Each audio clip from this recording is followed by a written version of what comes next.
Di sebuah kota kecil di pinggiran Surabaya, hiduplah seorang wanita bernama Ainun. Usianya 28 tahun, tetapi hatinya serasa lebih tua dari itu. Bukan karena umur, melainkan karena luka yang harus ia tanggung seorang diri. Setelah ditinggal suaminya meninggal, Ainun berusaha bangkit, bekerja dari pagi hingga malam, menjahit apapun yang bisa menghasilkan rupiah. Namun sekuat apapun ia berjuang, dunia seolah tak pernah berpihak padanya. 3 kali ia mencoba membuka hati. 3 kali pula ia mendekati pintu keluarga calon suami, dan 3 kali pula ia ditolak mentah-mentah. Bukan karena akhlaknya, bukan karena wajahnya, bukan karena perilakunya, tapi hanya karena satu kata, janda. Namun, siapa sangka, saat hujan turun di sebuah sore yang sepi, takdir Allah mulai bekerja. Di tengah air hujan yang mengguyur pinggiran kota Surabaya, Ainun mencari tempat berteduh. Kakinya membawanya ke sebuah workshop kayu sederhana. Ia tidak tahu bahwa langkah kecil itu akan mengubah seluruh hidupnya. Di sanalah ia bertemu Rahman, seorang pengusaha mebel yang tenang, rendah hati, dan hatinya jauh lebih luas daripada yang terlihat dari luar. Pertemuan itu sederhana. Tidak ada adegan dramatis. Tidak ada kata-kata indah. Hanya seorang perempuan yang basah kuyup, dan seorang lelaki yang menawarkan tumpangan hangat. Jangan lupa dukung channel ini dengan cara like, share, dan subscribe, agar channel ini terus berkembang dan bisa menghadirkan cerita-cerita seru lainnya setiap hari. Di sebuah kota kecil di pinggiran Surabaya, hiduplah seorang perempuan bernama Ainun. Usianya 28 tahun. Ia adalah seorang janda yang ditinggal suaminya 3 tahun lalu karena sakit. Sejak saat itu, hidupnya berubah pelan namun pasti. Ia berjuang seorang diri, bekerja sebagai penjahit rumahan sambil mengurus ibunya yang sudah sepuh. Walaupun status janda sering menjadi bahan gunjingan, Ainun tetap menundukkan hati. Ia percaya, setiap takdir memiliki jalan yang sudah digariskan oleh Allah. Dan selama ia menjaga kesabaran, suatu hari pasti datang balasan terbaik. Namun perjalanan Ainun tidak semudah yang orang lihat. Di balik senyumnya yang lembut, ada luka-luka yang tak pernah ia ceritakan. 3 kali ia mencoba membuka hati untuk lelaki baik. 3 kali pula calon mertua menolaknya hanya karena satu kata yang selalu menghantuinya. Janda. Penolakan pertama datang dari seorang pemilik toko bangunan. Putranya begitu baik dan tulus. Tapi ibunya tak menerima Ainun hanya karena takut tetangga membicarakan menantunya yang pernah menikah. Penolakan kedua datang dari keluarga Ustadz kampung sebelah. Mereka menganggap Ainun tidak pantas karena bukan dari keluarga terpandang. Lalu penolakan ketiga, yang paling menyakitkan, datang dari seorang pegawai pabrik yang juga mencintainya dengan sungguh-sungguh. Tapi orang tuanya menilai Ainun akan membawa beban masa lalu. Hari itu menjadi salah satu hari yang membuat hati Ainun runtuh. Saat menerima kabar penolakan yang ketiga, ia hanya duduk di teras rumah sempitnya, menahan air mata. Angin sore menyapu lembut jilbabnya, seakan mencoba menghibur. "Ya Allah, apa aku memang tidak pantas bahagia?" bisiknya lirih. Tetapi meski hati perih, Ainun memilih tetap bersyukur. Ia tahu, Allah tidak pernah menutup pintu kebahagiaan bagi hamba yang sabar. Ia hanya perlu waktu. Ia hanya perlu keteguhan. Dan tanpa ia tahu, pada saat itu takdir sedang menulis sesuatu yang jauh lebih besar dari sekadar penolakan. Jauh lebih indah dari sekadar lamaran. Takdir itu sedang diarahkan kepada seseorang yang sama sekali tidak ia duga. Seorang pengusaha mebel yang hidupnya sepi, tetapi hatinya bersih. Seseorang yang kelak akan memuliakan Ainun, bukan meremehkan masa lalunya. Hari itu, seperti biasa, Ainun mengantar beberapa jahitan ke rumah pelanggan di daerah pergudangan kecil di pinggiran Surabaya. Daerah itu terkenal dengan deretan bengkel kayu dan pabrik mebel rumahan. Debu kayu berterbangan di udara, suara gerinda dan gergaji bergema dari satu bangunan ke bangunan lain. Ainun sebenarnya tidak terlalu suka lewat sana, tetapi ia harus menyelesaikan pesanan pelanggan. Di tengah perjalanan pulang, sedikit hujan turun. Ainun berteduh di depan sebuah workshop mebel yang cukup besar. Papan namanya sederhana, tertulis, Rahman Woodcraft.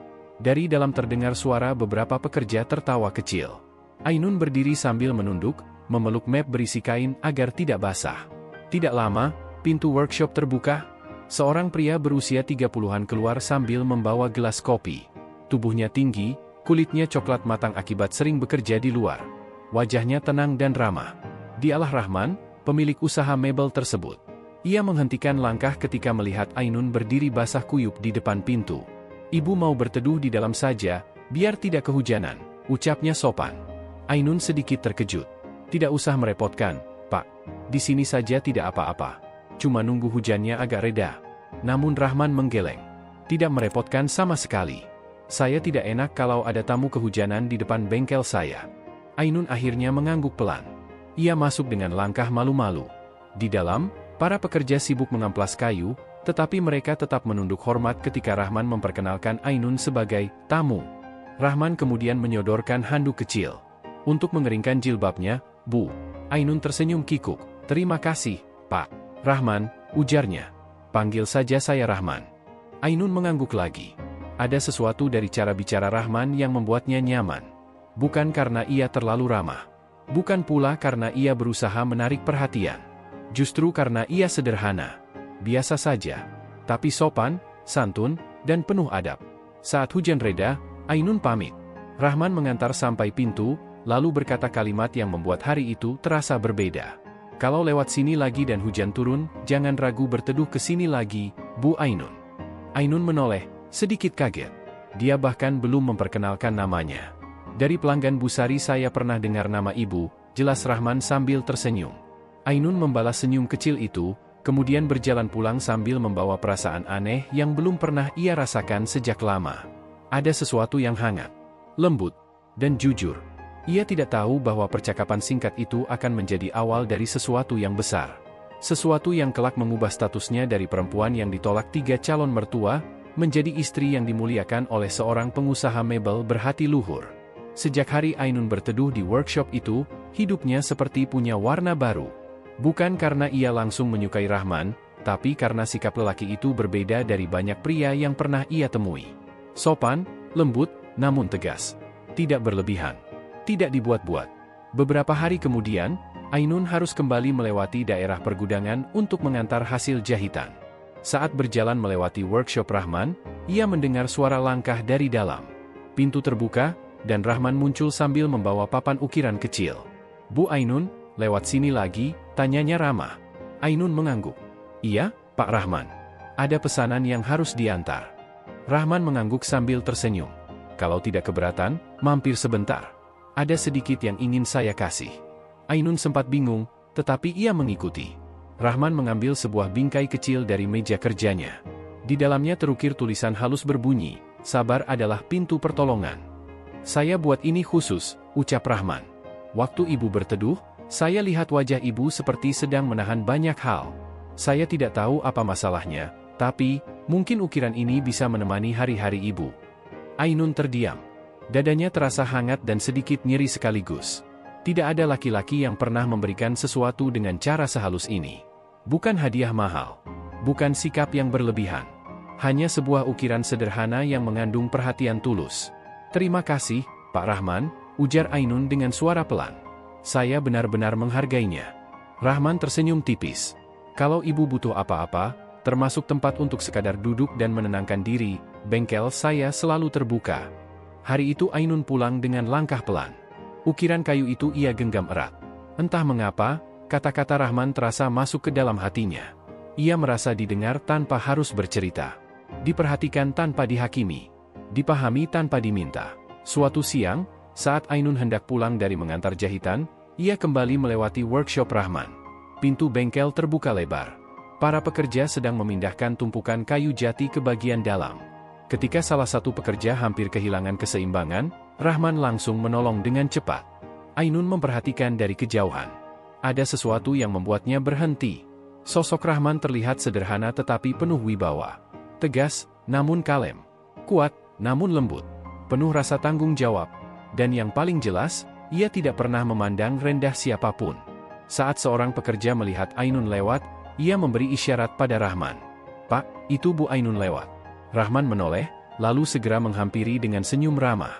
Bu Ainun, kebetulan sekali. Ada yang ingin saya berikan, katanya. Ainun sedikit kaget. Buat saya, Pak? Rahman mengangguk. Ia mengambil kotak kayu kecil dari meja bengkel. Isinya adalah meteran kain berkualitas bagus, dan beberapa jarum jahit khusus yang biasanya sulit ditemukan. Saya dengar ibu menjahit. Barang-barang ini mungkin bisa membantu pekerjaan ibu. Ainun terpaku. Masya Allah, ini terlalu berharga untuk saya, Pak. Ia membawa sebuah bingkisan rapi, berisi kayu ukir dengan motif bunga sederhana, serta sebuah surat kecil. Lalu ia meminta dua pekerjanya untuk menemaninya ke rumah Ainun, sebagai bentuk kesopanan agar tidak datang seorang diri. Ainun yang sedang memotong kain terkejut melihat kedatangan mereka. Umiknya keluar sambil merapikan kerudung, menyambut tamu itu dengan senyum hangat.